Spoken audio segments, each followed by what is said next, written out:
In the amber-lit drawing rooms of late Victorian London, a cadre of engineers led by the eccentric inventor Elias Gearhart unveiled a marvel that straddled myth and machine, the Chronometer Cortex. At first glance, the device looks like a massive mahogany cabinet clad in polished brass and riveted steel, its facade punctuated by towering columns of rotating cogs and steam-fed pressure gauges. Yet beneath that ornamental clatter lies a logical architecture eerily reminiscent of today's silicon-based processors. Form: the Cortex's external shell follows the classical proportions of a Victorian armoire, yet the interior is a labyrinth of gear trains, cams, and conical escapements. Over 12,000 precision-cut gears, each measured in fractions of an inch, interlock in a three-dimensional lattice.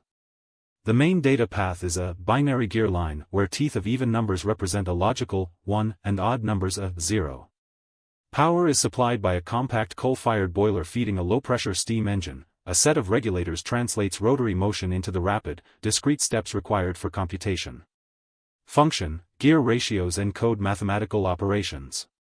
A pair of differential gears performs addition, while a series of stepped cams implement logical and/or functions. Input is entered via a brass typewriter keyboard that translates keystrokes into gear rotations. Output emerges on a series of steam-driven, moving type bars that print results onto parchment. In practice, the Cortex could solve linear equations, render simple graphs, and even simulate primitive cryptographic ciphers, tasks now trivial for a pocket calculator, but revolutionary in an age of hand-cranked tabulators. Aesthetic: the machine exhumes an intoxicating blend of industrial romance and rigid engineering.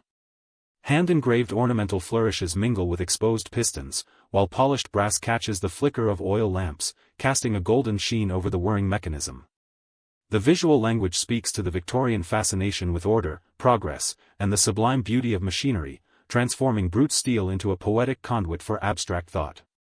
Though never mass-produced, the Chronometer Cortex stands as a speculative bridge between the age of steam and the digital future, reminding us that the heart of computation has always been the relentless turn of a gear.